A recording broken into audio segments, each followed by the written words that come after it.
Okay, I'm seeing a lot more history of Star Trek videos cropping up here, and some of them there's a few of them. They're just repeating some of the same old myths, and some of them are skipping over little aspects here. So I did something along these lines several years ago. I think it's time to catch up here. And again, stuff I've learned since then, but also just repeating some of the history, that led up to it. I mean, it's going to be multi-part. I mean, it's not going to be exhaustive one thing. So we'll start off with just what led Eugene Wesley Roddenberry, formerly of El Paso, Texas, son of a former Army officer and LAPD thing, to eventually grow up and create probably the most, influential science fiction space opera show, rightly or wrongly, in the history of mass entertainment. Now, again, his dad was also Eugene Roddenberry, but different middle name, so it wasn't a junior, but referred to him as Big Gene, Little Gene.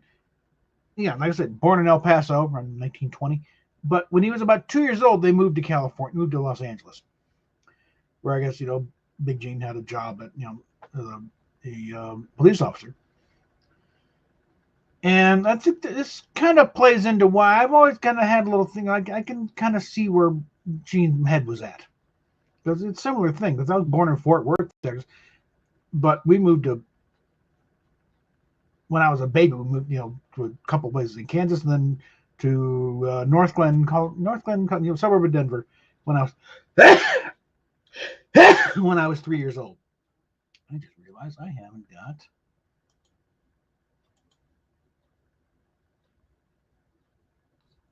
Get that back up there.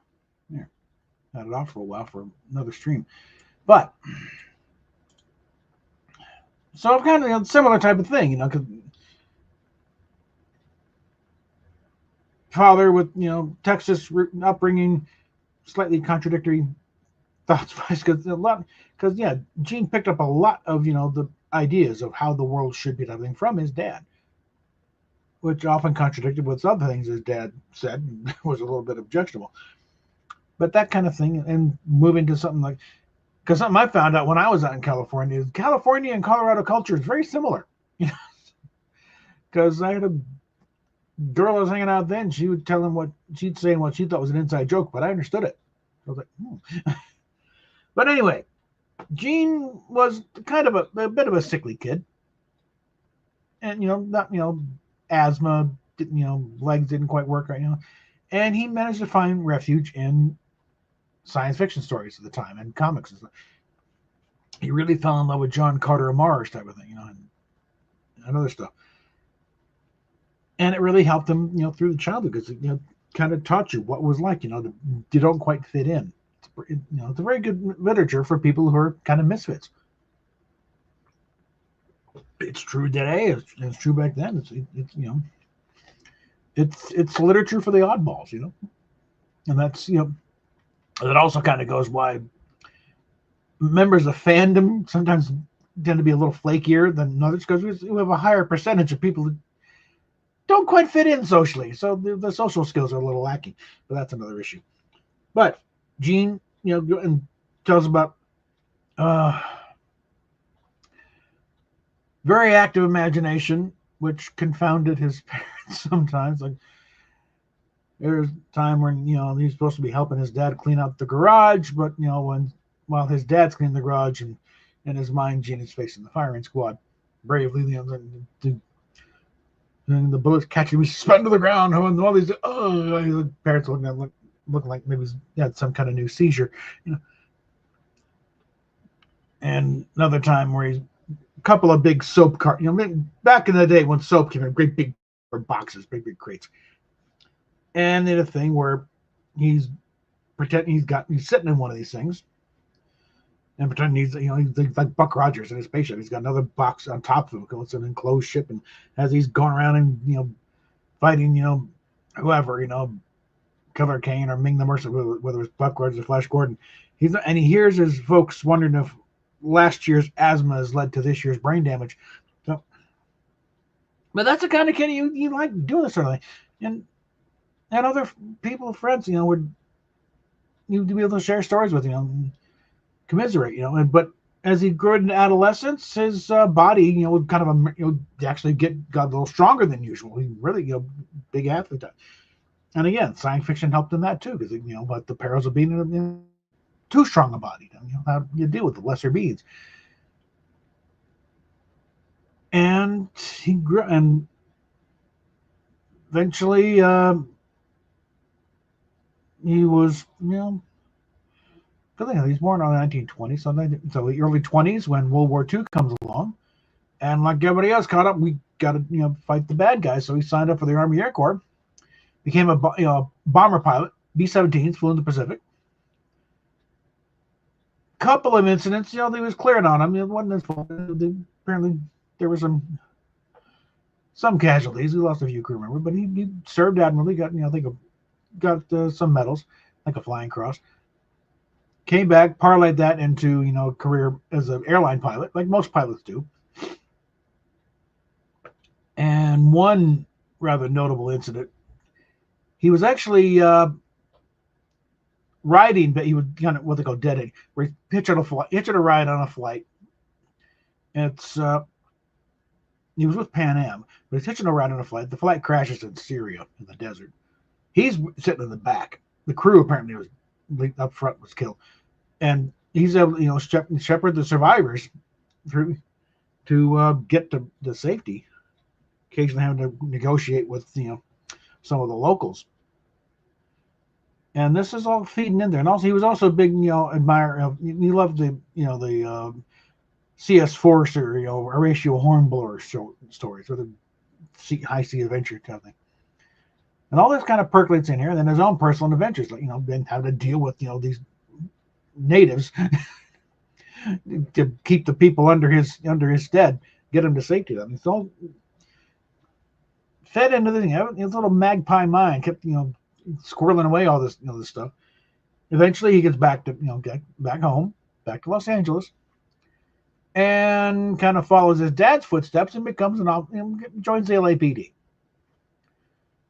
and driving a motorcycle cop. He was a motorcycle cop for a while, and working the streets because and he always had in mind he wanted to be a writer. And again, so kind of seeking out these things where you get this experience to really learn what life is about, how the world works, and work on the streets in LA. Even talking late 40s, early 50s, you saw them all. There's one story that how true it is, God only knows, but where he there's this one bar where all the big time agents worked, they hung out. And he apparently drives his motorcycle right into the entryway of this bar. And Gene was a big guy, over 6 foot. And of course, when you figure he's still in his early 30s, maybe late 20s, early 30s, and he picture that motorcycle helmet, mirrored sunglasses, big leather gear, and everything. And everything, all the cop gear on him, gun, so the boom, the motorcycle's right there, gets off, and just sort of shouts out, Swifty Lazar! And the Swifty Lazar was one of the top agents in Hollywood. Legend. So he's already shooting above his dead. And of course, also Swifty Lazar, short guy, bald, huge glasses. Just look him up sometime to see. Now imagine this guy facing, basically Bigfoot in motorcycle gear. And this is where all the agents were, and Swifty's there. And so he says, Swifty Lazar! And they would just sort of scatters. There's Swifty by himself by the bar. It's like, what? You can see he's going, what did I do? What are my clients? What the hell am I going to do? Goes up, plops down a manila envelope full of stuff. You better read this. Gets on the back out. As soon as he's out, everyone's going, what is that? What is it? Swifty opens it. The script. It's one of his scripts. So who the hell was it? I don't know, but he's definitely getting a read after that stunt. The kind of shit Gene would pull. But he, gets in there and eventually works his way into the position of being the speechwriter for Chief Parker at the LAPD. And Chief Parker, hard right-wing guy, very conservative, and diametrically opposed to Gene. But again, this helps Gene to, again, write speeches for a guy who he doesn't necessarily agree with, okay? But he has to write the speech for Parker, so make him look good.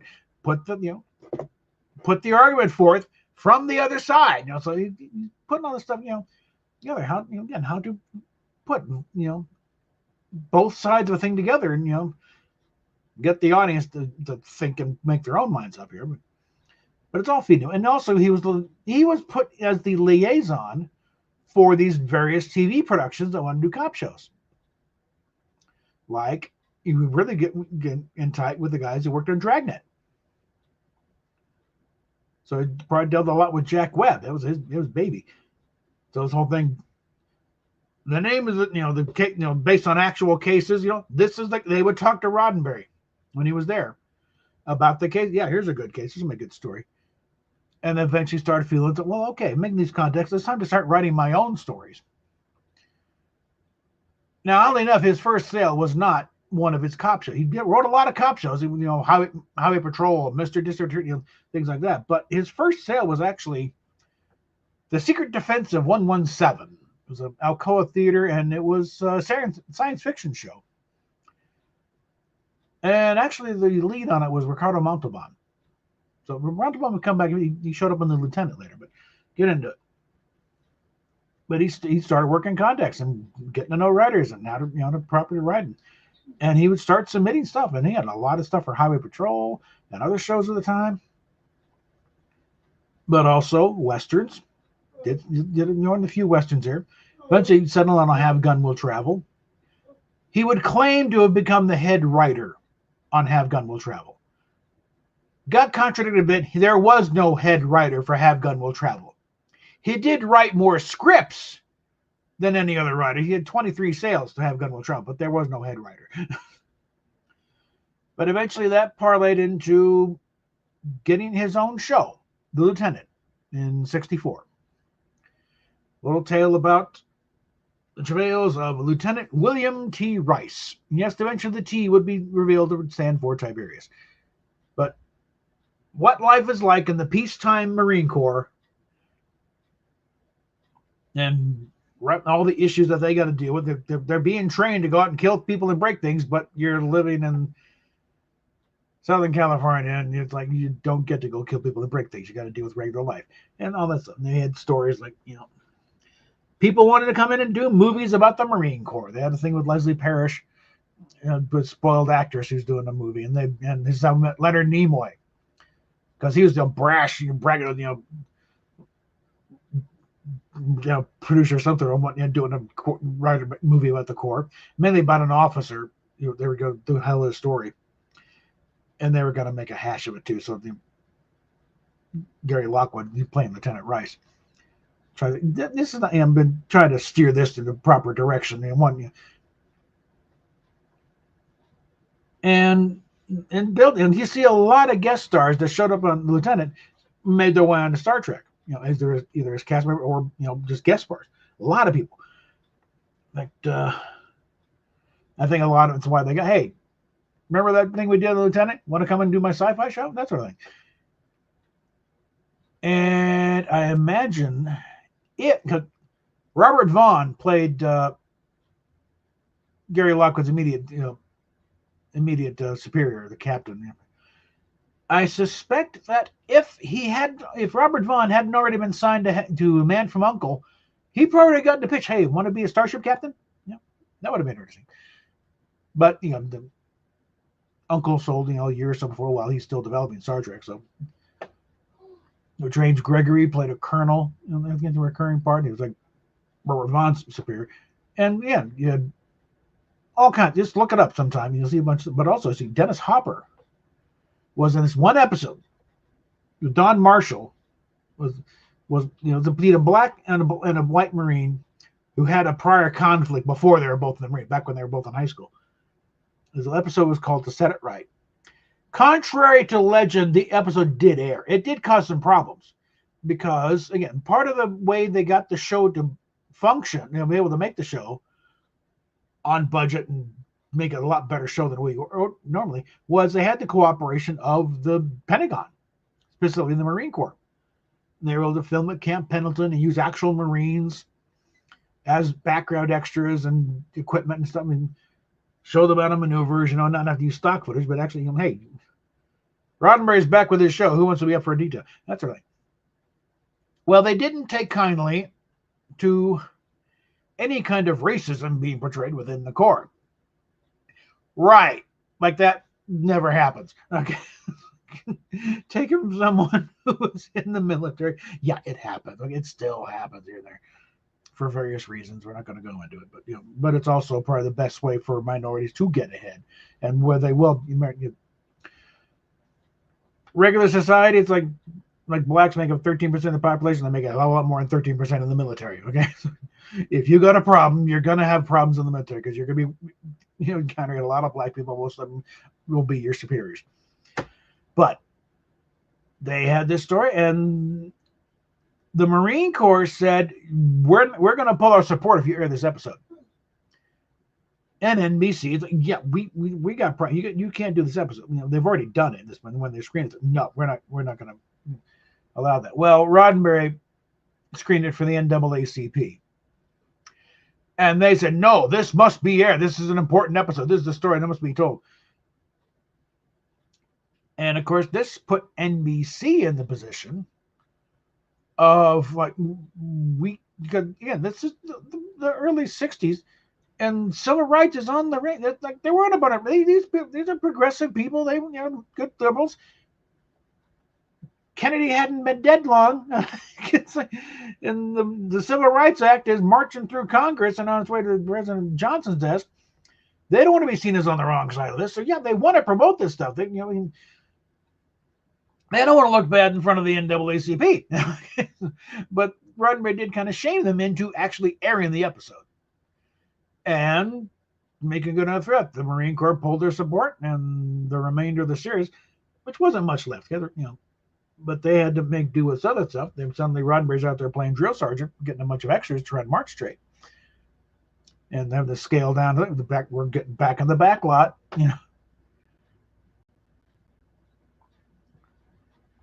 But it's like, because think, they were so outraged they never aired it. No, they aired it. In fact, they also aired it in reruns. There are certain markets probably that didn't want to carry it, like down south where it was segregation still running strong at that point. But it did air. And even in later interviews, Roddenberry admitted, that it aired. And he got in trouble for it. And remember, this is NBC. So. But because of this, because my understanding is the Lieutenant wasn't doing half bad ratings-wise. And relatively speaking, it didn't really cost, I don't think, much more than the average show there, because they had the support of the Pentagon, so they saved a lot of money. But they canceled the show after its one season. That's why you never see it anywhere, because they got the one season. They did combine the last two episodes into kind of a movie, which was common at the time. It wasn't anything usual about it. The Man from U.N.C.L.E., there's a few of those where they combined two episodes into a movie, mainly for overseas distribution, where they would show it in a movie, and then as a movie, in theaters. And they did the same thing with the last two episodes of The Lieutenant got put together into a movie. I forget the title exactly. I think it's To Kill a Man. At least that's the title of one of the episodes. And this was like the very beginnings of really getting involved in Vietnam in '64. At that point, it's like we'd had some advisors, but it wasn't really big. After Johnson got in, that's when they started getting heavy push. And also, keep in mind, the whole thing about television didn't want to tackle heavy subjects. They used to can't handle heavy topics, because originally TVs were very expensive. So only the rich and the well-to-do and the intellectuals could afford to have one. So they could tackle they felt they could tackle higher brow subjects and social issues and stuff and make pretty good commentaries and stuff. And that's why a lot of the really old stuff holds up so well, because the myth of the idiot audience hadn't crept in yet. because the average schmuck on the street couldn't afford a TV. The best they could do was watch it, in the store window, and the old store, where you'd see a TV and the whole crowd around it. That was the typical person, television at that point, because they couldn't afford one. But the guys who actually had one at home, these are hoity-toity, intellectual types. We can get a little highbrow with them. By the time of the Lieutenant, though, this is the mid-'60s, TVs are now becoming more affordable, and they start scaling back on that thing. So it wasn't that they just stopped, they started backing away from doing those kind of stories, because now they want to capture as big an audience as they can, which means don't piss anybody off. So Roddenberry with his ideas were slightly ahead of the time, but also they were slightly behind the times too. A trend was ending when he came along and wanted to jump in there. Hey, I got some stories to tell. Yeah, sorry, Gene, you're too late. And that's where, well, we'll get into that. I'm only in there for 20 minutes. We can get into actual Star Trek here. So, it's in the trades that while the Lieutenant is still airing, that Roddenberry is working on a sci-fi show. And there've been sci-fi on TV for as long as there's been TV, going back to Tom Corbett, and Rocky Jones, and so sci-fi on TV was nothing new. The Twilight Zone had been running for a few years by now, and The Outer Limits, same thing. So it wasn't pretty outlandish. They're doing a sci-fi show. Okay, fine. I mean, Lost in Space, sold. It's 65. But he's going. But he's figuring again. He also, remember Jonathan Swift, where he had biting commentary on stuff like the Royal Family and race relations, stuff like that. But because it was couched in terms of talking like Lilliputians and Winans and Yahoos and stuff, it just flew right by. The people they were insulting. The people on the street who got the story, they picked up on it immediately. Which also goes in the thing of people who weren't necessarily as stupid as the people in charge thought they were. Because his big, Roddenberry's big mantra, there is an intelligent life form on the other side of that television tube. And he wanted to reach those people. And he figured there's a lot more of them out there than these idiots think they are. But the networks weren't quite that idiot. They knew he was doing something. But as long as we're not offending people, it flew by the idiots and fine. They just think it's pretty pictures, pew pew, and they'll buy the soap. The smart ones that like it, great. They'll watch too. We're fine with that. So the Lieutenant comes to a crashing halt, and Gene's already working on the pitch for the initial pitch for Star Trek was in March of '64, and at this point, it's the Enterprise. It's the Yorktown. Robert M. April, number one, Spock, Jose Todd, and that thing, and a few story ideas. And it's shopping around a little bit. It wasn't shopped down quite as much as Legend has it, because the time frame really wouldn't allow for, especially in that day and age. So MGM kind of had first dibs on because he's working there. First for they turned it down. But I'm pretty quick order. I mean, his agent, I think, just probably set it all in place. And may have been time for a couple of no's, but then Desilu, they were actively looking for stuff. Herb Solo had come from NBC and been hired by Desilu to develop new shows. Because they had, Lucy and Desi had bought the old RKO lot. Still there, on Melrose Avenue.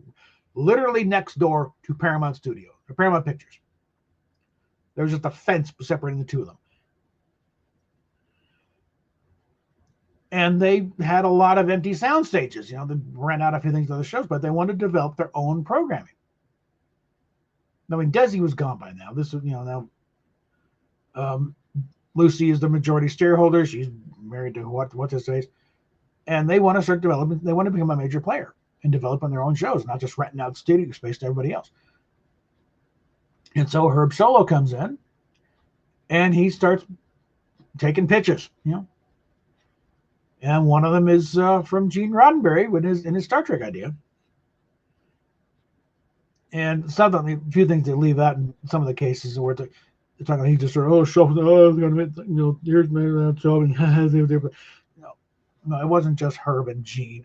Oscar Katz in the studio was also there. It was a full-on meeting there. And it, talking about those single, it wasn't just a single, it was the pitch. It was, several pages. I've got copies of it. Now, at this point, Gene probably wasn't the greatest public speaker. He said, Herb Solow said he kind of, in retrospect, kind of reminds of, Tim Burton, kind of a little disheveled, kind of absent-minded professor type of thing. But it gets to that. All right, okay, yeah, this is the kind of show we want to show we can do. It's not just a different version of I Love Lucy. Or they had some sitcoms here. I think My Favorite Martian was actually on the same sound stages as Star Trek would use later. But they had the Dick Van Dyke Show and some other shows that were being made there. I think the Untouchables were maybe there, had a connection. But this was a very ambitious show for still not a major studio.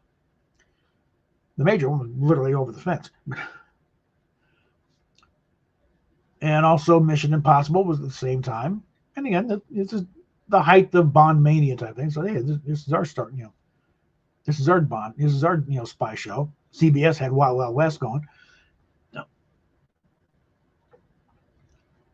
And I don't know what ABC had at the time, but actually I think they may have been picking up the Avengers for that point. But they were okay, fine. And so Oscar Katz was really sold on the Star Trek idea, and he kind of jumped the gun.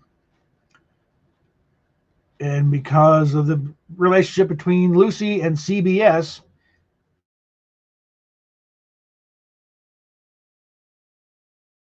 so Oscar grabs Gene. They go bolting over to CBS, talking to Fred Freiberg and his people on there, and they start picking his brain, for picking Roddenberry's brain about, how would you go about doing this? How would you produce this show, this ambitious space show? How would you do other planets and this thing? And Roddenberry thinks he's just, you trying to sell himself how good a producer he is. And I figured Roddenberry's big strength was as a producer. And I'm sure this got back around like solving problems on the Lieutenant. And then, well, how do they get around without the Pentagon? Well, they did this and this. Okay, well, this is what Roddenberry can do as a producer. And so they thought, well, okay, we got Roddenberry. Let's just don't tell him we already have a show of our own we're developing called Lost in Space. Start picking his brain a little bit. Oh, that's pass this on to Irwin Allen. Yeah. Well, great, Gene, but we think we'll pass. We've got our own show. We're going there with our Lost in Space. Have a nice day. Good luck with your show. And of course, Roddenberry felt a little betrayed there. It's like, you bastards. It's like they just got free production advice on here, and I don't even get so much as the how you do. Fuck you. So next one is like, no, Herb's. No, okay. We only got 2 more networks to play with here. We have no connection with ABC, okay? Herb used to work with NBC just like a year or 2 earlier. So he was very good friends with the guys up on the top floor. Grant Tinker, Mort Warner, all them. He knew them. And they said, Grant and others said that it was out of their friendship for Herb that they went ahead with Star Trek, because and he pushed it. He pushed it hard onto them because they did not want to work with Roddenberry. They were still pissed off from just really earlier that year. This is 64. The Lieutenant may still be in reruns on the network at this point. So they're not happy with Roddenberry right now because of the whole thing of that, of that one episode to set it right and made them look like fucking idiots. So in comes Herb Solow. We was told, Gene, just shut the hell up, answer questions here, but don't go off and let me do the talking. These are my guys. They're my friends. Don't embarrass me, type of thing. And they went through and did the pitch, and there's a few times they go, no, we're done. No, let's sit down. Let's talk this out. And again, it was out of deference to Herb that, okay, we'll give it a shot here. And they submitted a few scripts for the pilot idea. I don't know if what was the first round of submissions, but the Menagerie was one of them, and it was the title varied. There was a Cage, the Menagerie, the Cage. They kind of bounced back and forth. Cage was a working title. When it finally was submitted and finished, it was the Menagerie. But since the title never appears on screen, that gives plausible deniability for when the two-parter comes up, and then later when they put the thing up by itself, they call it the Cage now. But the network picked that because that was the most difficult script of the bunch. It was the most ambitious. You had the alien, planet stuff and a lot more, effects wise. Other ones, I think they were just kind of bottle shows trying to show that we can do it cheaply. No, we don't want to see how you do. We don't see how you do an expensive one. So they picked the hardest one, which was the Cage. And again, the pitch was, Wagon Train to the Stars, referring to the show Wagon Train, but it's up to be in space. Well, you've got our regular characters, but they'll meet other people in the train, which will be played by our big famous guest stars. And we'll listen their stories for the week, but it'll be and they're moving through one thing. The same sort of thing with Star Trek. We're going along, we got our regular characters, but we meet people on other planets, and our stories take place there. And even in the pitch, there's talks about similar planets, so you could reuse Western sets and old cities, and just paint the trees blue and call it a different planet, and everything will be fine. Well, they deliver the thing, and it's like, okay, this isn't quite the action adventure space western you promised us, Gene, but, and this is mainly with a conversation with, I think, Mort Warner and Herb Solo. It's like Herb, I think we should apologize. We did kind of sandbag you a bit because we deliberately picked the hardest one. We didn't think we were gonna pull it off, and you did, okay. Because again, they didn't want to work with Gene, so any excuse they can get to say, "Yeah, you blew it," forget, no, he impressed them. Okay, you pulled it off, and this is where the thing of a second pilot. No, it was not unprecedented. It wasn't earth-shattering. It did not set off ripples within the industry. It was barely mentioned in the trades that they were doing a second Star Trek pilot. And even then, it was kind of, oh, by the way, this is happening. In an article, in a column piece about something totally different, about just stuff going on in town. And I was like, oh, yeah. And Desilu's doing a couple of second pilots, one for Star Trek and for another one for this a sitcom idea they're trying to sell to NBC. So it's like, not only was it not unprecedented, it wasn't even unprecedented for Desilu and NBC at the time. But it's like facttrek.com has got a column, has got a piece about second pilot. There were concepts that gone through like 5 pilots. Okay, if the network really wants to do it, they'll give you a few shots to try and get it right before they find the green light for a series. But a lot of shows, several shows have gone through multiple pilots. The Dick Van Dyke Show is probably the next famous one, because the original pilot was different setup. It was a single camera thing. Carl Reiner was a lead setup to the Dick Van Dyke, but the same premise. Rob Petrie, TV writer for kind of thing, wife at home, precocious kid, same thing. But just okay, and you see the pilot. Pilots are sample episodes to show. Okay, this is what the show's gonna look like. And they run it and say, okay, well, how about you change this and this? We do a different thing. And instead of you, Carl, we got this Dick Van Dyke guy coming. He had a big hit with Bye Bye Birdie and other thing. I think we see him as the lead here. You can stick around. You can produce it. We like your writing and stuff, but not you as the lead. You don't have the same presence. That sort of thing. All in the Family also, you had a different pilot. It never aired because you had a different actor and actress playing Mike and Gloria.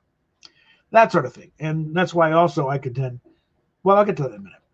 So they go ahead and say, okay, we'll do a second pilot. See if we can get it right this time. And there's even a joking, telegram to from Oscar kids. Now, this time make it good, okay? It's it was a joke, but poking fun.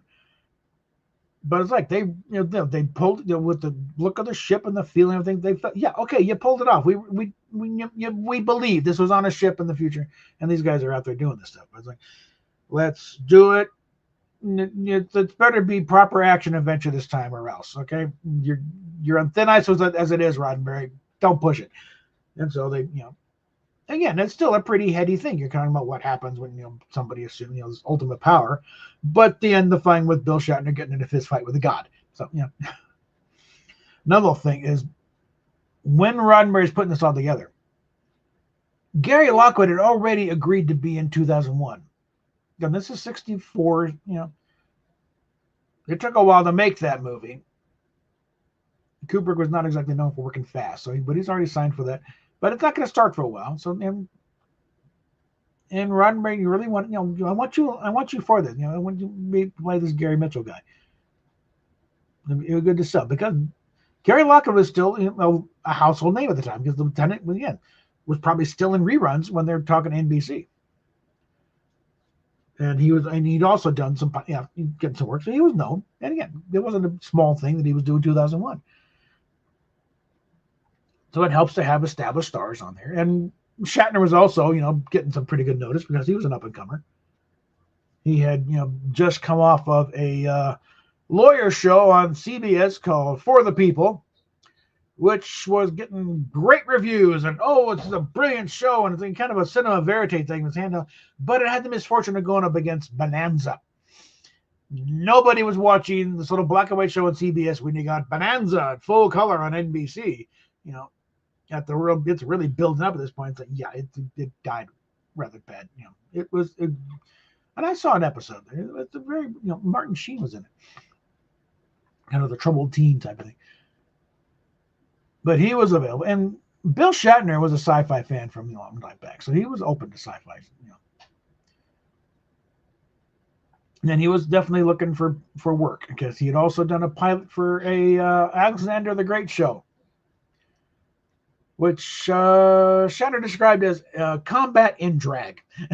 They're all in togas and stuff. And him and Adam West, they're delivering cheesy dialogue. We must experience the glory of taking this hill. And so he did that at the same time he'd done the Star Trek pilot. And he's like, I hope to God Star Trek sells. And Alexander doesn't. For God's sakes, please don't make me do that sort of thing. And I'm sure Adam West is doing the same thing with the choice between Alexander or Batman. Please, let me do Batman. I don't want to be in a toga anymore. But going along. And so they make Where No Man's Gone before. Anyway, the process in getting through The Cage, though, I have to back up a little bit. The network was fine with Jeffrey Hunter. Again, he's still a marquee star. He'd been in The Searchers, and he had a very real good scene in The Longest Day. Real good sequence on that. And he was a marquee star. He wasn't a top name, in big movie, but he was an up-and-comer. He was well known. He played Jesus in King, big budget thing, a King of Kings. So he had some notoriety. So they do the pilot. Fine. And comes back around. Okay, yeah, we like Jeff, but these other guys, the rest of these people, they're kind of like there. And the main contention over Major Barrett as number one had nothing to do with a woman in second in command. It's like, Herb, it's his girlfriend, for God's sakes. Everyone knows she was always hanging around on the set of Lieutenant. We fucking know no. There are plenty of capable actors that can play a first officer. They had no problem with a female second in command. Again, they're trying to be good liberals. They're, women's lib is an up-and-coming thing. No, they had no problem with a female second in command. They were not going to let him cast his mistress.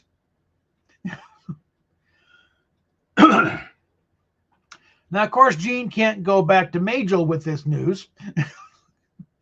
So they make this thing about, the test audiences hated it. Whether or not there was any test audience is still an open debate.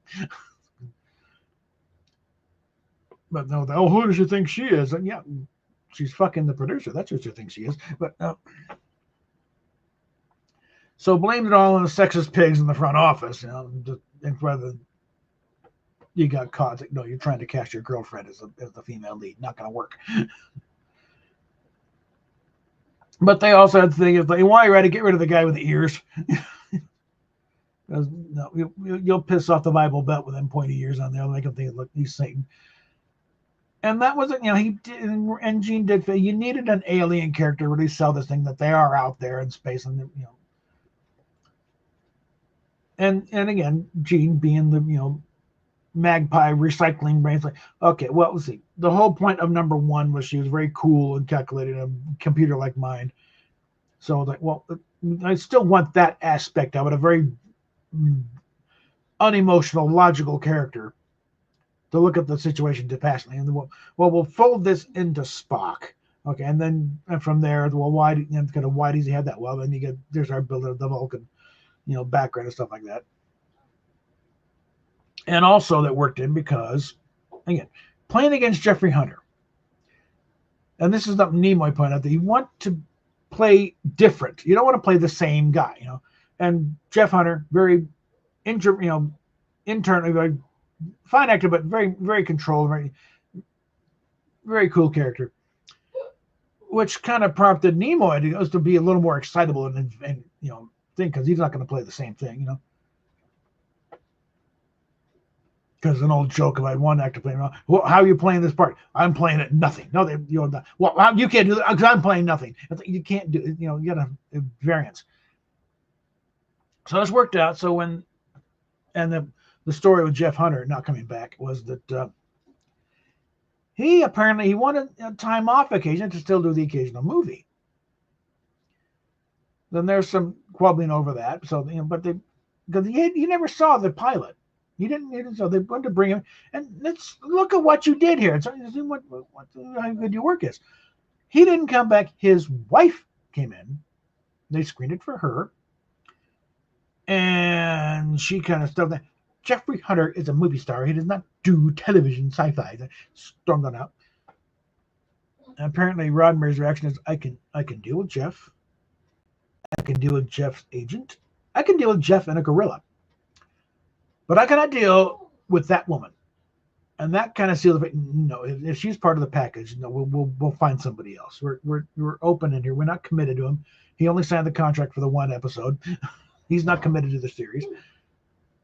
And that's when the list came back out of who to get.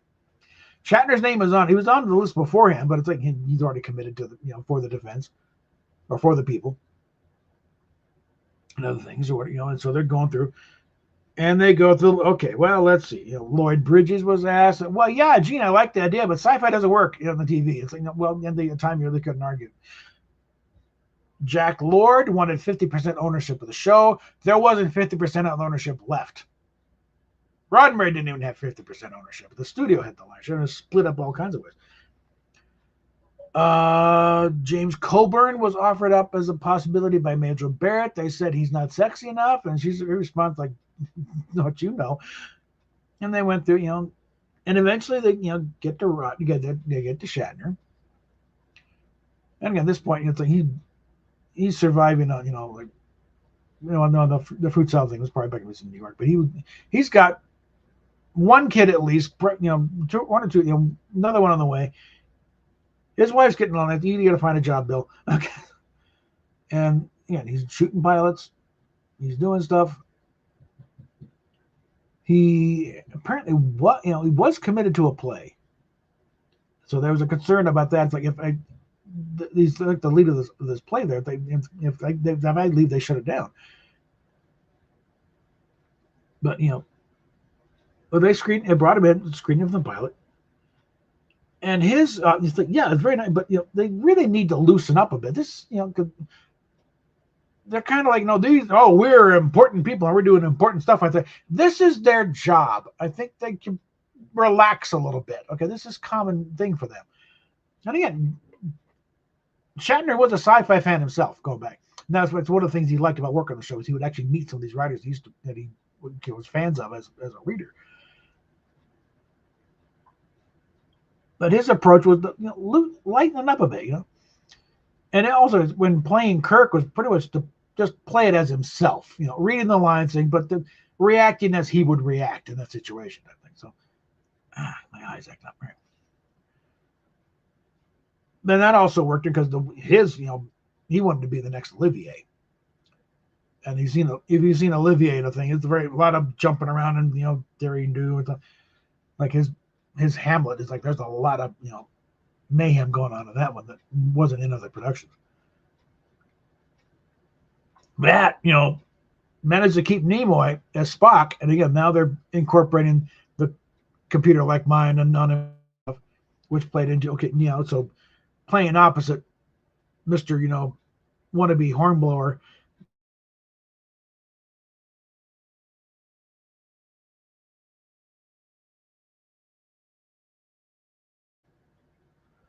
Yeah, let me hit him there. Then that implanted Nimoy to cool it down, play the calm, rational type, which would play other aspects later in his life, but at the time it worked. Worked for the part. He's always interested for the part. And so he started setting the dynamic there, and they get and they sell. Now starting production. That's I think they let Shatner do the play, let it run, and we'll start when you're finished. Okay, and it ran, it closed. He got back and they got to work. Now, first episode was the Cobra Bite maneuver, and you got to look at it production wise, because the way the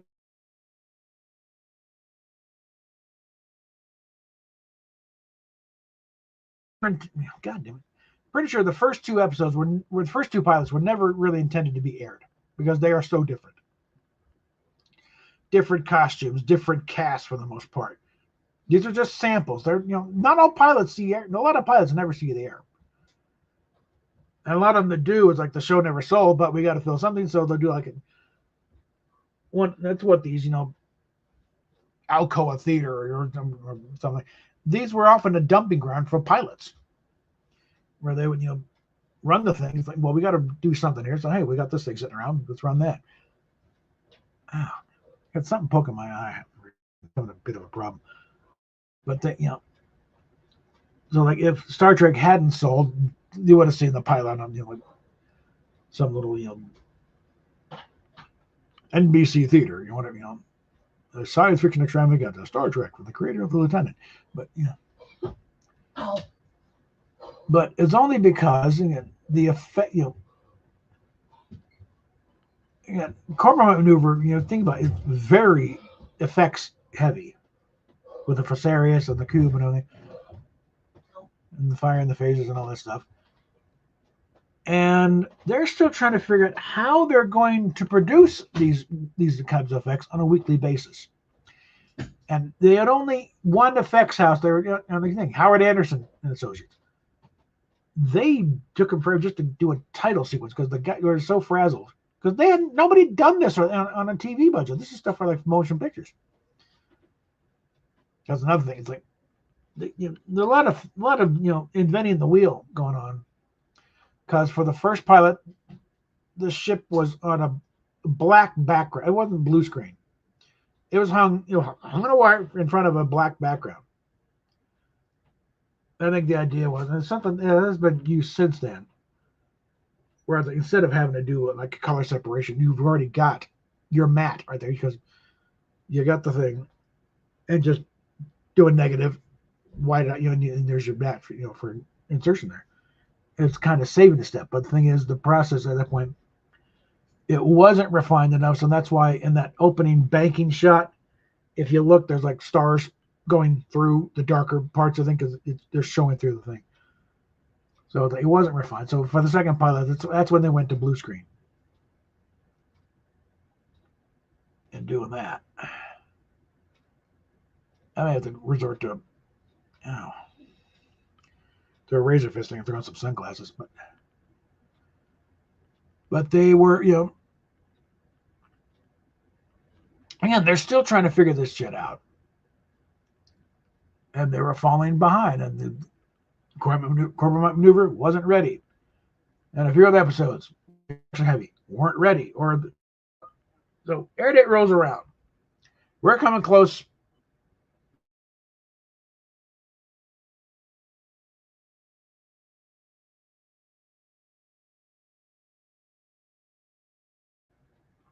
Yeah, September 15th was the start of the 1966 season officially. September 8th was a sneak preview week. And NBC comes along, and what have you got that's ready to air? At that point, they really only had The Man Trap, Naked Time, Mud's Women, Charlie X, and maybe Enemy Within. Okay. And of the ones, we want to, they went with the monster one. Of all those 5 episodes, like, well, Naked Time only works if you know the crew and can appreciate what they're, the changes they're going through. Mud's Women was really, kind of a goofy, mail order bride episode. Charlie X is, that's kind of teenage angst. You're not really going to want to start a show off with that. And Enemy Within was really kind of creepy. So of those things, really the only one that was suitable to serve as a leadoff was The Man Trap. I mean, it was the kind of, monster running around managing, but it's like of the other selections, like, yeah. I mean, ideally, they would have started off with the Corbomite Maneuver. It's the way it was written. It's everything, all the relationships are being set up. And what is poking me in the damn eye? I'm like, yeah. This is getting annoying. I think I'm probably an eyelash,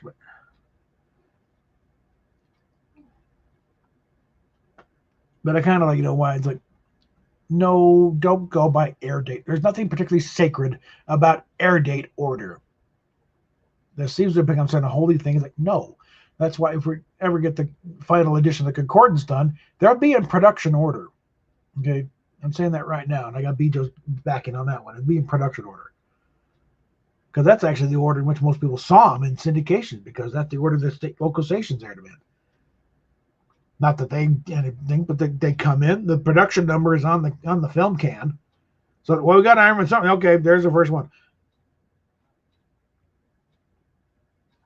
So, like, if they aired the pilot, it was like, yeah, you get Random has Gone Before first, and then the Corbomite Maneuver, and down the line. But again, but the pilots, but Random has Gone Before, it's also because they had nothing available really to serve as something to air. So it's like, it was easier to just, okay, put it on When I Was Gone Before, change the thing, because they originally had a kind of a Quinn Martin production thing, chapter thing, heading, each act was Star Trek Act 2, the epilogue, and they didn't end up going with that, and also a different theme song, so they had to, quick re-edit to get that to fit. For some reason, they didn't include the voiceover. But yeah, that's the only reason that one aired. Because otherwise, you'd never want to know about those pilot era uniforms. Oh, I'll just do it like this here. Okay. But so, series sold. John D.F. Black talked about when they're shooting, Corbomite, whatever. And Shatner's out there kind of just sort of really thinking, hey, what's up now? Is this really going to work? Because he was really concerned about, is this really going to sell? Is the people going to like this thing? So he was worried about the production, about the product. Are we going to put out something we're going to look like idiots? But it goes on, and yeah, the reviews were kind of savage, starting off. For the only time in Shatner's career he was accused of being, of acting wooden in Variety. They misspelled Nimoy's name. It's like, but they get on, and they eventually, the better episodes start airing because they're starting to catch up a bit. And of course, the grand thing of when they finally get to the point where they're falling farther and further behind schedule, and Bob Justman, who was the money guy on the show, I mean, he had some great ideas to come in, but he was mainly in charge of making sure everything was on budget and on time and stuff. You could tell by just the weight of the script how much it was going to cost. That sort of thing. He'd be pretty damn close too. But he was concerned that they were not going to make their air date at some point. It was getting closer and closer on that thing. In fact, he had prepared a letter to send to the network saying, "I'm sorry, but we will not be able to make our air date this week because things just backing up so much." Because the network, they wanted the Planet stories, they wanted the more expensive stuff, and they couldn't do it on them. And the real Vex heavy stuff, not quite appreciated. This stuff is expensive and it takes time, and you're not giving us either. Now, Herb Solow and Gene Roddenberry stepped in and said, "Don't you dare send that letter. We'll figure something out. But don't you, because you send the letter, we're dead." Because, they weren't the ratings disaster legend would have it, but they also weren't doing that well that they were bulletproof either. Because they were one of the most expensive shows on television. Not the most, but one of. And they weren't pulling in the ratings really to justify that expense all on their own. Because, Mission Impossible was about as expensive, and Mannix, I think, came on a little later, but it was actually a little more expensive at the time, but they were ratings hits. You could justify that. They were pulling in ad revenue and other things to make up for it. Star Trek wasn't doing that. It was okay ratings-wise, but it wasn't making the kind of money Mission Impossible and Mannix were. So they were vulnerable. They were always vulnerable. The low rating thing is a misnomer. They were okay ratings-wise, but okay was not good enough. And so Justman's got this letter ready to go, and Solo and Roddenberry both threaten bodily harm if he does. So we'll figure out something else. Meanwhile, the student Desilu has been grumbling about, "Can you figure out something to do with this very expensive first pilot you made us shoot?" And by the way, Lucy did not pony up her own money for that thing. That's not how the business works. There's another thing where Fact Trek steps in and says, the studio had its own money for developing shows and shooting pilots, a different funding thing. But talking about Lucy's own money, it's Lucy's money in the sense that she was majority shareholder of the studio, but that money wasn't in her pocket. She didn't pay out of her own. No, it came out from the studio. And the studio and the network also pony up some for a second pilot. Not as much as the first one, but it's still up there. But there's whole thing like Lucy. Well, yeah, Lucy was interested in doing a show, but it's still debatable whether she ever even read the pilot script or knew what the hell they were doing over there. All I knew was, hey, it's a sci-fi show. It's big, exciting. It's lots of color. It'll make it'll reflect back on us that we can do something like that. We're not just limited to sitcoms and game shows. But there was a thing. The cage was also a little long. It was a little over an hour. So, the idea, I think the idea at the time was, well, if it doesn't sell, we can always, shoot a little more thing and sell it overseas as a movie. That's what I. So they did shoot a little extra than they needed to, but they figured, okay, what can we do with this? There's the only two constants between that first pilot and the show was Spock and the Enterprise. And they'd already changed uniforms enough that, okay, this is, So, okay, well, what do we do? Well, we already established he wanted the ship to have some history. Well, this will be some of that history. We'll talk about the Enterprise's, captain before Kirk, because, it helped that we already had a different name. So, okay, so Chris Pike came before Kirk. Technically did. It wasn't 13 years, but it was, and there's no way in hell they're going to get Jeffrey Hunter to come back for a glorified cameo. So you got the dramatic device of, well, he's been in some kind of accident, so he can cover some poor schmuck and burn makeup. It also helped that they had a guy who's already doing some bit parts for him, Sean Kenny, bore a resemblance to Jeff Hunter. So that it would pass. Just do them all up, and okay, we'll buy it as an injured Captain Pike. And so he's injured, and so okay, we already got the story of Talos and what they can do for him. Well, he's injured, and Spock has to get him back there so he can live a happy life in his illusion. Okay, so do the whole thing. What kind of drama? Well, it's forbidden to go because of this power. We don't want anyone else getting it, so and it's all enrolling. and a few different hands, try and come up with a script to work with it. But because it's longer than, okay, we got enough, you did a little framing device, we can get a 2-part episode out of this. It really was, at least for the very longest time, network television's only 2-part clip show. With the advantage of it being being clips no one's seen before. But because of that, it took maybe 3 or 4 days to film the surrounding material, whereas normally it takes an entire week to film one episode. So they do it. It gets them all the time they need to catch up. They never fell behind schedule again, but everyone else got some time off. Everyone's about ready to have a nervous breakdown at that point. And they get it out there. Okay, the 2 parts. They get, everyone else can get caught up in the stuff, and they were fine. The rest of the letter never got sent. And chug it all along. And during this whole time, they're also having to deal with Harlan Ellison trying to come up with a workable version of City on the Edge of Forever.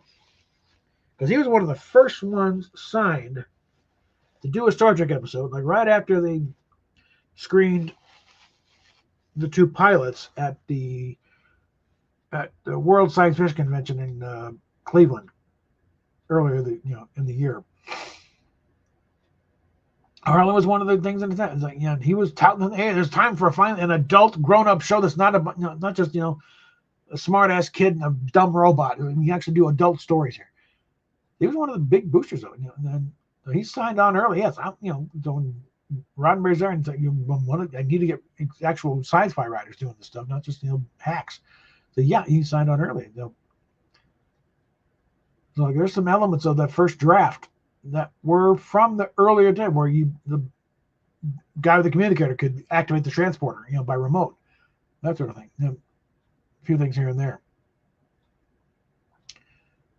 And because they kept bouncing back and forth of what Harlan wanted to do and being told, no, we can't do that. Our people don't do that. Because Roddenberry was also a very big, thing of we need heroes. We need people to aspire to become like. Harlan was going to think, no, everyone's a schmuck. He was more of the Pappy one, and you show me a hero, I'll prove he's a bum. And also Harlan at a point of people that tormented him in early life and childhood, he would turn them into villains in his stories. Beckwith was one of the guy on his story was stealing drugs in the Enterprise. That was a guy that beat them up when he was a kid. And his punishment was to have him materialize in the heart of a son, die horribly, and then just keep repeating it over and over again throughout eternity.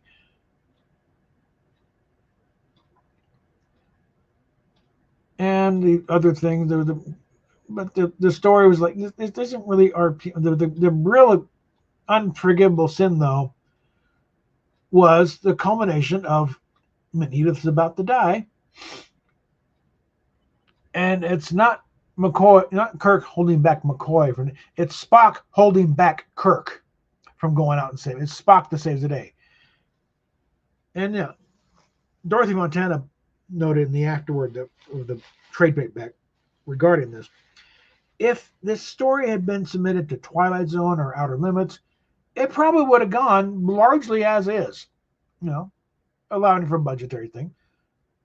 Because it's an anthology show, we're never going to see these characters again. Star Trek, though, we got to live with this guy next week. Okay, we're not going to see him the same way as a hero if we know he was about ready to chuck it all for some dame back in 1930. And so, no, Kirk has to be the hero and save the day. That's the way it works.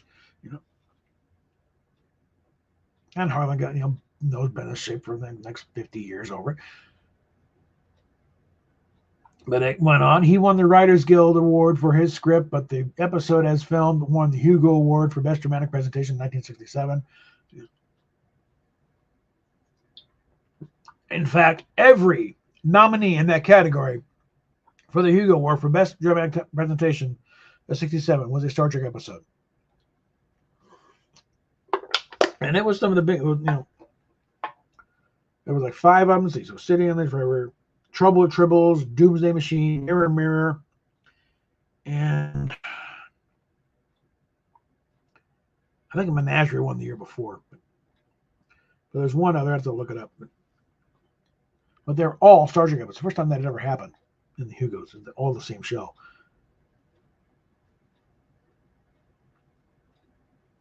And it was a case of, no one is beating this episode. It's just great to be nominated when you're getting stomped by Harlan, which is considering Harlan's like. But trudging along, it's like, Gene Coon joined in midway through the first season because John D.F. Black got tired of dealing with Roddenberry shit. Steve Karabatz was in for a while there, but eventually Gene Coon comes in. He's already a veteran guy. Speaking of veterans,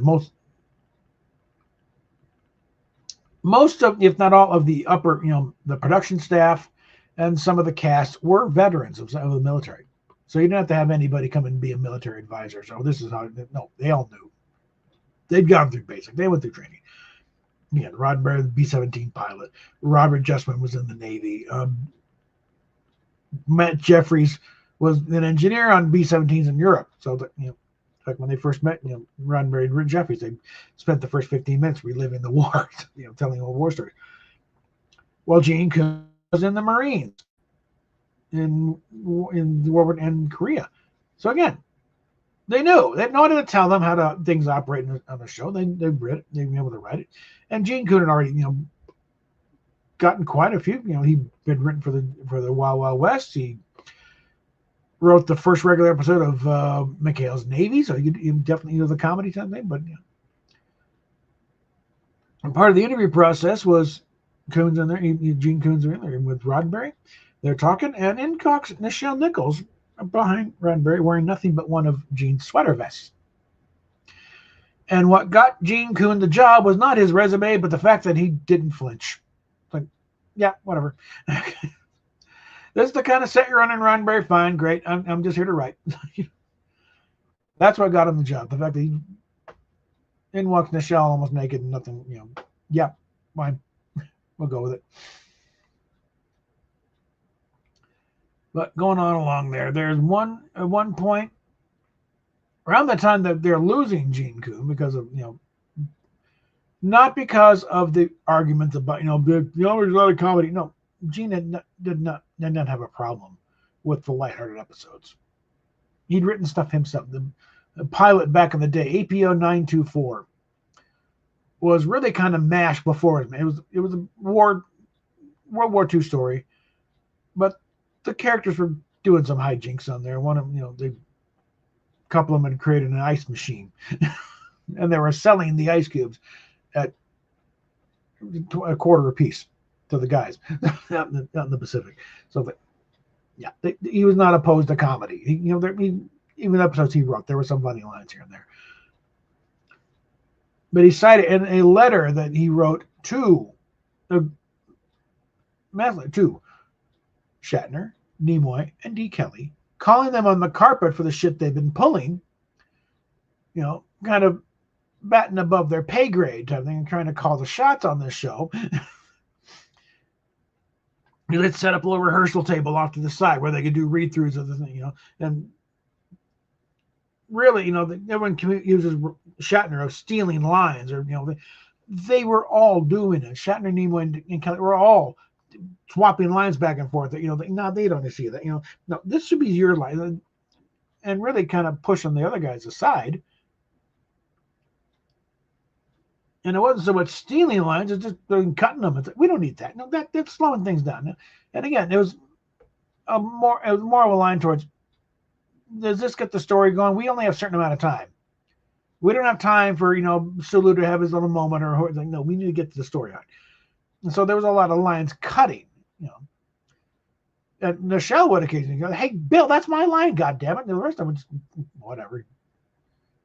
Golden Boy's having his moment, they didn't say anything to it about it. Which again, Katie, brought up. There was a Trek cruise where it was back when it was the heyday of let's bash on Bill Shatner for a while, Majel Barrett's a ringleader on that one, little panel discussion. Walter Koenig was still recovering from a heart attack. He was not in the mood for this. And as they're going through all this, and Majel, well, Walter, you were there. What do you have to say about it, Walter? Look, if it happened the way it said, we didn't say anything then, and it's not really fair to say anything now. And that just shut her up. The crowd went. God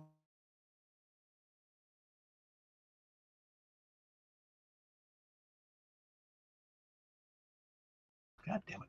They're just really just cutting stuff here and there and swapping lines amongst themselves.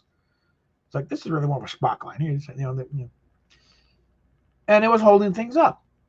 And Ron Edmonds calling the carpet on this whole thing. And one of the things he cited as, it's like, we're losing Gene Coon because of the pressure.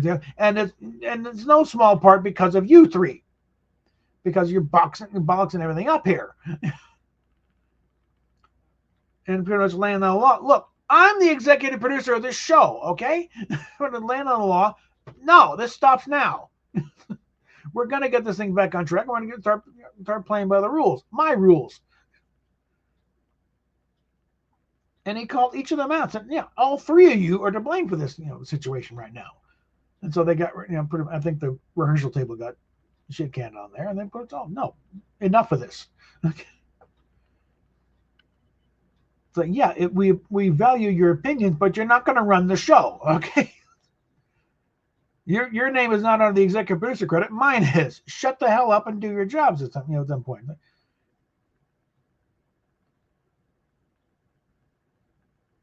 But that's where where we start going into the third season.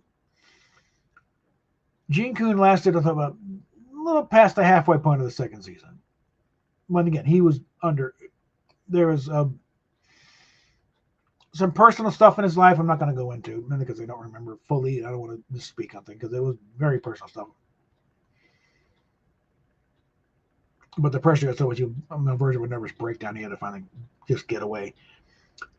John Meredith Lucas was the line producer for the last few episodes. But he didn't want the job for the third season, which is too bad because he knew his stuff. Because his episodes were like, yeah, he knew this show. In fact, Ilana Troyes, that's practically a tech manual on how the ship operates, and That Which Survives thing was also another one of his. Where he understood, okay, this is how the ship operates, and it's going to be a story point. That's another thing about arguments about where the engines are, where engineering is, and how it works. When it didn't really matter what the problem with the ship was, and Scotty could just say any old thing. If the resolution of the problem revolved around Kirk talking to a computer on the surface into self-destructing or something, or it's like, we got to blow up this rock creature to save the ship. It didn't matter what was going on up there. Scotty couldn't do anything. So he could say, things from Star Trek, the toilets are backed up into the warp drive. That sort of thing. It didn't matter. When it actually was a story point of there's a problem and you need to fix this problem, that's when he started getting specific stuff about when I started thinking of how did the ship actually operate. And that's where you get references to the antimatter reactor core, mixing matter, how you, okay. And that's where you figure, okay, the engine is the main reactor inside the ship, down in the lower, in the secondary hull that feeds stuff out to the nacelles. When it doesn't matter what I meant, then you get references like the antimatter pods and stuff, and just vague crap. And this is stuff I got to find when I was researching the deck plans back on the wall here, to try to plot out, okay, what's in there, and you start figuring, okay, what making up meanings for these markings on there in the hull, and okay. But that's where I figure out, how these things, you got to look at if it's a specific reference to something that needs to be fixed and Scotty does his job, then you get a very clear picture of it. When it's just the Flamazam's going to blow up, or it'll do something, okay, fine, let me talk to this computer, make it blow up. It doesn't matter what he says. The problem isn't up to Scotty, it's up to Kirk to fix, and who cares what Scotty says. But we're going on to the third season now. And Whether or not the letter writing campaign had anything to do with it, how in danger the show was, that's up for debate. Somehow the word did get out though that we're in danger of being canceled. Write this to NBC now. It's like, and again, NBC was like, what? We really weren't considering canceling it. Okay, but we appreciate the feedback. Let us know. Yes, there is an audience here. You're not showing up the numbers we like, but it's like, that's the nature of the Nielsen ratings, I guess. But okay, fine. We're finally had to put on that. So we join us next year for newer Star Trek. It's kind of saying stop writing letters, please. Which of course prompted a flood of thank you notes. But yeah, it's still debate how in danger was the show really at that point. Because again, this show was not really the ratings disaster legend would have us believe. It was okay. What they needed was to be better than okay, though. And that was the word. It's always a bit wobbly. And again, let's give the network a little bit of credit. They could have canceled after 13 weeks if they really didn't believe in it. They believed in the show. We got something that should be generating some attention here. And so they tried to find something. And the whole thing about the Friday night death slot. Man from U.N.C.L.E. just a year or two earlier was in that very same slot on NBC and it shot up to number 13. It was languishing before that. And Man from U.N.C.L.E. appealed to the same demographic as Star Trek. And yes, they were using demographics back then. I'm not sure how well they understood them back then. And I think it may have been 1970 before they figured out where the buying power actually was. I think at that point they were still thinking the housewife in Poughkeepsie. That's where we appeal to. You get mom to get on the show and Golden. And they didn't really properly appreciate the 18 to 34 male, college type thing. When they figured out that's where the real buying power is, then you see the shift, and Star Trek was number one show in that group. But they did use demographics. Okay, they just they didn't necessarily use them right, but they were using demographics. Because that was the thing, a few years earlier they had canceled Gunsmoke because it was appealing to an older demographic, and they wanted the younger viewers, and they weren't getting them. They reversed it rather quickly when people went outraged. They were canceling Gunsmoke. But yeah, they were using demographics. But because Ron Murphy, if we give us an early week time slot, I think we could do a lot better. Well, the Monday night at 8:30 though, it's like that would have been a kamikaze slot. Because then you're going up against the second half of Gunsmoke, and I think the Avengers on ABC, and it's like, the other second half show will be going up against the Lucy show. So you're going to compete against, your former studio head who gave you the show in the first place. And that would have been, death slot right there, because they'd have been walking into a buzzsaw. So and again, looking at the rest of the schedules, like really the only slot they had left was at least Fridays. And the whole thing, well, they're out, they're all out dating and dancing. And they're not saying I'm watching TV. A lot of kids actually did stay home to watch Star Trek. I think they might have done, but if they'd done earlier Friday night, I know there's a better chance I would have been watching. Because, I'm 4 or 5, 4 years old at this point. I'm watching TV. I remember, and a better chance I'd have been watching it on my own. I know I've been told that I was there when my dad was watching it. I was there as a toddler, because I was 2.5 when the show premiered. But by the third season, I was 4 years. About 4 years. I was 4 years old at this point, so I'm watching stuff. If it had been earlier in the night, I definitely would have been gravitating to watching that as opposed to whatever else I was watching then, if I was. But they, again, that it makes sense. Okay, well, of all the open slot, the only one that makes any kind of sense is Friday nights and possibly the 10 o'clock. They work for Man from U.N.C.L.E. Let's give him a shot here. And also, I think, Laugh-In getting that slot on Monday nights was really counter-programming, because if you're making people choose between an action show and another action show, you're not going to, but you got sketch comedy versus action show, it's going to be a little cleaner break. And you're not competing for the same audience segment. You want to, you want people to normally was like, well, screw it, nothing's on right now. No, oh, there's something. And so Laughman brought in those guys who probably wouldn't have been watching TV at all. You brought, okay, well, we got those viewers at least. But season 3 rolls along, and the show's getting preempted periodically. The last couple episodes didn't get aired at all in the regular slot because, like Eisenhower dying and stuff like that. So, news events, interrupting. It wasn't just, we're going to bring you, highlights from the Ringling Brothers and Barnum and circuses. No, they had some actual news stuff. So Turnabout Intruder was delayed airing for a few months. It eventually aired in June on a Tuesday night at 8:30.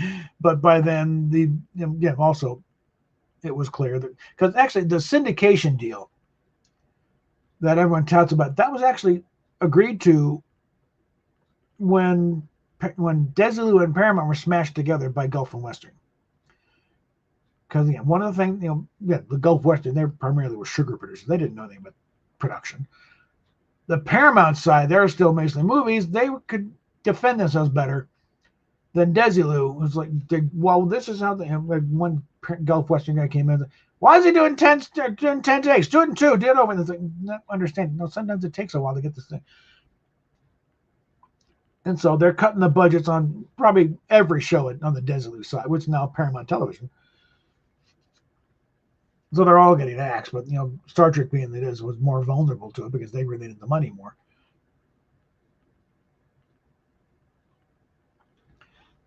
But they just get held up for the longest time. So when they finally air it, it's on a Tuesday night, and also because the scripts are not as good.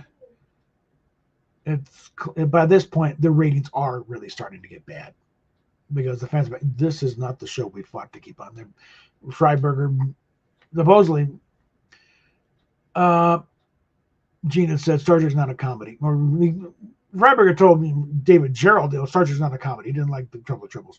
Like, oh, great! This is a good way to start off a relationship, little schmuck, But that didn't necessarily come from Roddenberry. Roddenberry liked Trouble with Tribbles. In fact, he's the one who tried to write the sequel, More Troubles, More Tribbles. They were going to run it 4th season, assuming Roddenberry had come back to run it. But during that time is when he had been promised they would run it early in the week, and then they get the phone. Oh, Gene Baby, you got a great idea. He always got nervous when they said Gene Baby, and that's when they dropped the ball about I dropped the thing about, okay, Friday nights at 10. If you do that, I'm not coming back to produce it. And he felt he had to stick by his guns if he was going to deal with these people again in the future. So now he said, and later you said, if he had to do it again, he probably would come back and produce it. Looking back at what Freiberger and his crew did do, because he brought in different people. They disregarded Bob Justman and Dorothy Montana's input completely. And David Gerald felt pretty badly maligned when his ideas.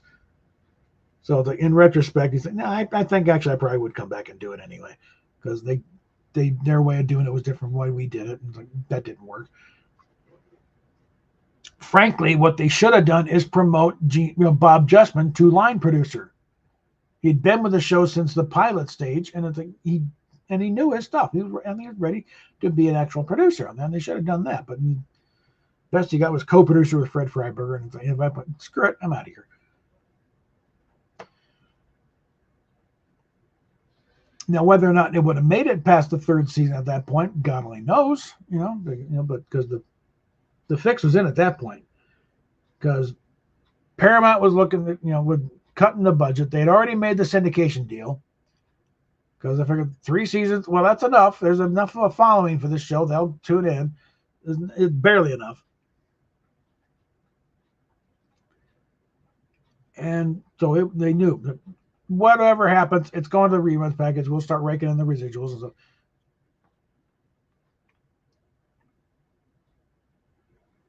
you'd probably be better regarded, because because the stuff would have gone through, wouldn't have gone through with the wonkier episodes. I don't think Spock's brain would have come out the same way. That didn't. I mean, Gene Coon was still obligated as part of his separation deal for 5 more scripts for Star Trek. He couldn't do it under his name because he'd already signed to do stuff for Universal, and they wouldn't allow that. So that's why he's credited Lee Cronin. But you still would have, gotten the stuff. Way to Eden still would have been Joanna. It would have been Dr. McCoy's daughter, and not Chekhov's old girlfriend. Although in that one, I do agree with the fact that it shouldn't have been Kirk going for her. It worked better with Chekhov, but then you'd have Chekhov fighting against McCoy, and that would have been a little more interesting, I think, rather than pitting McCoy and Kirk against it or something like this. The Enterprise incident was really their attempt at doing a Mission Impossible story. You likely would not have had the romance between McCoy and between Spock and the Romulan commander. Your mileage may vary on how they pulled that off. I think a lot of that credit probably goes to Nimoy for walking that line. But they go on. They finish up, the third season, and then went, okay, that's it. Yeah. By this point, okay, Nimoy is now signed with Mission Impossible, so he's still taking the same route to work. It's just one soundstage over, but he's still got his parking spot. He's still doing something and having fun that first season because he's doing all the disguises and doing the different character type thing. But then after the year, it's the same thing again. It's like, let me out of this. But they all scatter, start trying to find work. Shatner's going through a divorce. He's living in a trailer, camper shell in a friend's driveway because his wife got the house. Just a few months earlier, he's meeting with astronauts. They're going to the moon, and then it's like, he's having to watch the landing on a portable TV set somewhere because he's doing summer stock now. And the other actors are all doing something. D. Kelly, he'd already had a career before Star Trek, so he didn't necessarily need the work.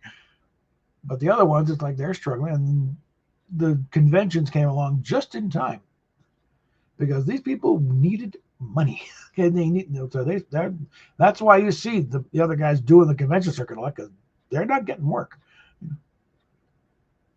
I mean, Jimmy Doohan said on the Tomorrow Show when they're at a thing, it's like producers he had worked with before doing different characters and types said, no, I don't want a Scotsman. You know damn well I can do other things, but I had Scotsman.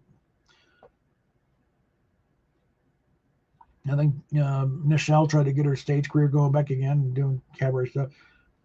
Walter Koenig he really come on. Really was getting no work at all. And then again, the conventions really came along at the right time to keep these guys afloat. And then a few years later, and when the ratings are coming in for the reruns are coming, and they're beating out network shows on some stations. Because that was the thing, when syndication has always been best friend of Star Trek, because then the local stations can program it. They know when this demographic is watching. They know they're not interested in the TV, in the news, or whatever. So that was a big thing when they scheduled against the network news. It's like, we don't care. I don't want to see another story about how many people died in Vietnam this way, or what's going on with Watergate. Screw. Let's watch Star Trek during dinner. And that's when I started getting really big network. But some stations would run it during, the independent stations run it during prime time against network shows, and it was beating them. And that starts getting back to NBC and Paramount. Like, hey, the Star Trek is really taking off here. Can we get it back on? Because another thing is like CBS was ready to pick up Star Trek for the 4th season, provided Nimoy was still available. Unfortunately, he'd already signed with Mission Impossible, so he wasn't. So I was like, okay, well, screw that idea. But they were that close. Networks poach other shows off there. CBS has a habit of poaching stuff that NBC fucked up. That's how they got Jack. They got one show with Patricia Arquette, Ghost Whisperer type thing. It's like, whatever, but they grabbed that from NBC too, and ran with it for a while. But it keeps going on. They're building up. They're getting the residuals coming in. And it's like, and by the early 70s, the residuals had run out for the actors. That's when you're really starting to hit the convention circuit, because they're not getting those residual payments anymore.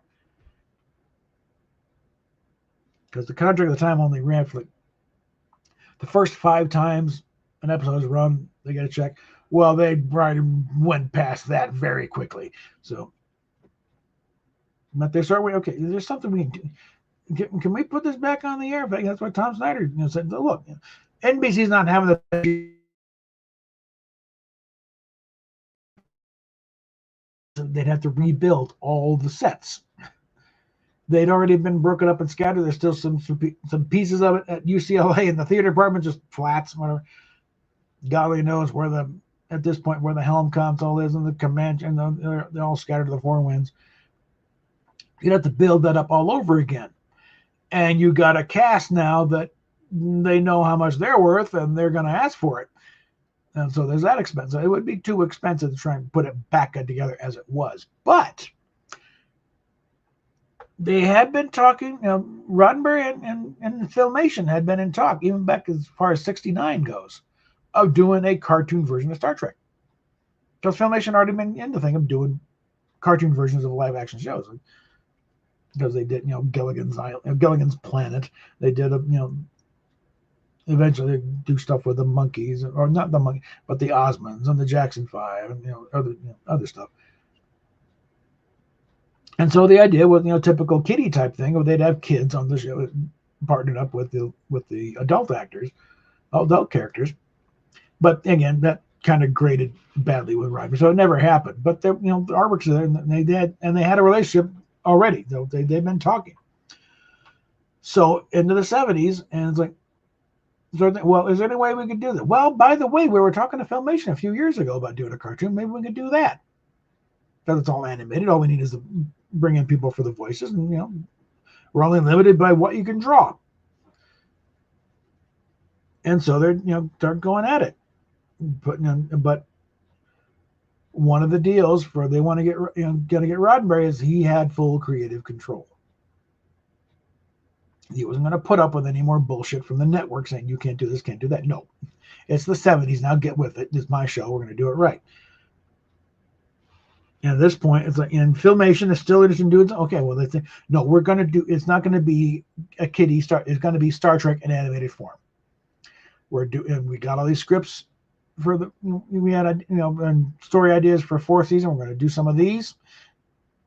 There's a writer strike going on, but the Writers Guild of America contract is such that they couldn't write for a live action show, but they can write for animateds and not be considered breaking the strike. Well, then they got a lot of writers that wrote for the original series for the animated show, which definitely kept the quality up. The only limitation was really that they couldn't do some of the more adult aspects. Well, they snuck in a few things here and there. And it was only 22 minutes. But David Jarrett pointed out that a typical animated show, the script for the animated show was around 40 pages. And so the only difference is the pacing of an animated episode was a lot faster. But you take that same script and do it live action, and it's about 40 minutes or so, which is just about right if you count for longer commercial breaks here. Because a typical episode of Enterprise was like 43 minutes compared to the original series, which was like 53 minutes. So they could do, nowadays you could, take some of these animated scripts and adapt them for live action and with very little changes, but because you do longer effect sequences, a live action scene is not going to play the same as an animated thing. You're going to have little, have some pauses and things. And they would come out to probably around 40 some minutes. So you really have an hour's worth of story crammed into 22 minutes. And they're able to do, essentially the 4th season in animated form. It's like, well, it's 2 seasons. Well, the 2nd season of the animated show was only 6 episodes. That you can't count that as a full season. That was because, the nature of animated shows at the time was like, you get a bunch of new ones, but you rerun them constantly. Like Scooby-Doo was such a, oh yeah, it's still running. Well, yeah, but some of these episodes were like 1969. So, but, and that's really the beginnings of the franchise at that point, was with the animated show. It showed that, there's still some life in this thing. And so then the fans lapped it up. It's like, these were these actual Star Trek stories. So anyway, it's a stupid thing. No, it's no dumber than anything that's shown on live action, because all these were proposed for the live action, series. they were going to do these in live action if they had gotten that fourth season. More Tribbles, More Troubles. Yesteryear was on, BEM. A lot of things would, but history is what it is. And so they're still going along. Okay, well, the fans are still clamoring. When are you coming back to the Heat in live action? When are we going to get the real thing? And meanwhile, the only one who's still got an active career is Shatner, because the bullheaded worth that guy. I think he's doing whatever he can. He's doing commercials. He's doing guest spots on TV shows. And the other ones are getting some work here and there, but not as much as they'd like. But they're still getting. And they got the conventions. And that's also why Shatner didn't do the conventions early, many conventions early, because he was getting work. That's why he wasn't at the rollout of the shuttle Enterprise, because he was working. He was doing the Barbary Coast. He couldn't get away from it. The other guys, why wasn't he here? Because you guys are out of work and I'm not. I'm working. Screw you. But that's another thing with the space shuttle. Originally, it was going to be named Constitution. Gerald Ford had the idea we should name it Free Enterprise. And somebody commented, well, you'll get the Trekkie vote, that's for sure. And that got out. And that turned into a letter. Yeah, name it Enterprise.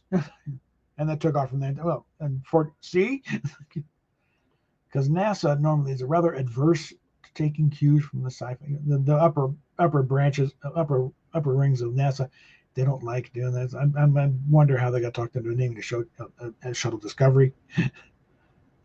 They just did not mention 2001 or how it got named Atlantis. I don't know, but there was some pushback. No, we don't want to cater to these weirdos. And no matter the fact that most people working in NASA were those weirdos at that point. But they got the and news broke out. They're naming it after the Starship Enterprise, and the Star Trek phenomenon is in full bloom at this point. And so we're still getting okay. When are we getting back live action Star Trek? When are we putting these actors back to work? Because we're seeing them at conventions, we want to see them on screen. And so they start, okay, at this point, Barry Diller at this point is head of Paramount, and he wants to put together a fourth network to take on CBS, ABC, and NBC. This is going to be the Paramount television service, and this is where and for the flagship show, we're going to relaunch Star Trek. Because at the beginning, we're going to capitalize on this, and we're going to get a new Star Trek show going. And so, okay, we get everyone signed to pay-or-play contracts, except for Nimoy, because he's still pissed off because they've been using his likeness in merchandising and advertising. He did not get a penny out of the Mego dolls or his picture being on a lunchbox. The final insult, though, was the Heineken ad, where they show Spock with a droopy ear takes a sip and the ears perk up. Fascinating. That's it. No, that was it. You calling the lawyers, he's suing them. So that went on, dragged on forever, and that was when they were trying to put Star Trek back together. This is where Star Trek Phase 2 comes in. They had been going back and forth for a while. Bring it back in some form. A low-budget movie, TV movie, series of TV movie, miniseries. Okay, medium-budget movie. They're bouncing back and forth. Phase 2 got the furthest because they're actually hiring writers to do episodes. They're building sets. They're bringing sets out of storage. Bill Theis had the costumes in storage, original costumes in storage. What he had, and so we got a bunch of them and some replica, reproductions put together. They had constructed a few props. They did an updated version of the phaser, which would look still pretty much the same as the original, except it has kind of a different detail up here, but it's still largely the same thing. It was going to be original costumes. The ship was not that radically different. It was still the same saucer. And part of the thing with doing the playing around the movies, the Planet of the Titans idea, is you brought in Ralph McQuarrie, because I think Star Wars hadn't come out yet, but he did it. The trailer. They've known he was doing the space thing. They brought, and that's when you get the design that eventually becomes the Discovery. But they also had a hand in influence in Enterprise D, because Andy Probert had handled this thing. But this thing comes in, And it's like, no, we're not going to do that. You know, the every story idea comes in for a movie. It's not big enough. It's like even Harlan else, like going back to the dawn of time before it's still not big enough. You know, so we blow up the universe, still not big enough. Yep. And if I say, okay, we're doing a series, okay, and they get Matt Jeffries in his time off because he's at the point working as a art director for Little House on the Prairie. He's doing this in his spare time of coming up with the basics of what we know as the refit Enterprise. And at that point, it's still the original saucer. Slight change in the bridge to add up, you know, make it clear there's two turbolifts now, so they're not going to be trapped as easily. And really changing the engines and the lower hull somewhat, but largely the saucer is the main hull. That's the main thing. And I think the idea was just swap out everything else. And with very little modification, that's what eventually became the refit, you know, the refit for the movie, because again, they're doing this thing and they're wondering what the hell they're going to do. And while they're doing this, that's when Star Wars hits it big time. And at the time, they're like, well, we missed our shot now, really, because Star Wars is sucking up all the oxygen in the room. No one's going to pay attention to what we're doing. But then, and they've actually, you know, about ready to shelve the whole thing. Screw it. We're throwing good money at the bad. Then Close Encounters hits, and really does just as big as Star Wars. Where Star Wars takes in is it stayed out and released longer. It gets re-released a lot. You know, Close Encounters just had the one release, and that was it. But it did just as well as Star Wars did at the time. And that put a stake in the heart of the industry idea that, well, sci-fi fans only support one big movie at a time. So you get one big, they hit it, and that's it, you're done. No, Close Encounters comes out, it's just as big. Oh, they'll support more than one movie in a given period? Okay, great. Star Trek's back on. And as they're flying around for a movie idea, I don't think they told Roddenberry and his people that they're looking at doing a movie at this point. They're still, you know, playing around thinking they're doing a series. Then the script comes in for In Thy Image, Alan Dean Foster's thing, based on a Roddenberry idea. I think it was originally going to be for Genesis 2. Robots Return was the idea, where this probe comes back looking for its creator. And so and I just said, we've been looking for a Star Trek movie idea. This is it. And that's it. Now we're doing a movie. Redo the sets a bit, you know, and start recording. Okay, well, all right. So all the scripts they've got go in the file. They're now doing a movie version of In Thy Image. And that's what became Star Trek Motion Picture. Now, I don't know how well it would have flown if they had stuck with the original costumes. Maybe it's thinking, well, these aren't built to stand up to a motion picture screen anyway, so we'll have to do new uniforms regardless. Bill Theis was probably busy elsewhere, so he couldn't do the costume designs himself, so they got in Fletcher. You know that, but then we got, you know, I thought we got the movie as it was. You know, the production of the movie. We're about hour and 45. I think we'll save that for the next one, of the production of the motion picture, because that is a story in its own. It's already, there's been a few books written on it, but we'll leave that at a hanging there. So we covered the beginnings of the show itself, and what happened after the show, and then we'll just bring it right up to, okay, when they decide they're going to make the movie, and we will talk at you later.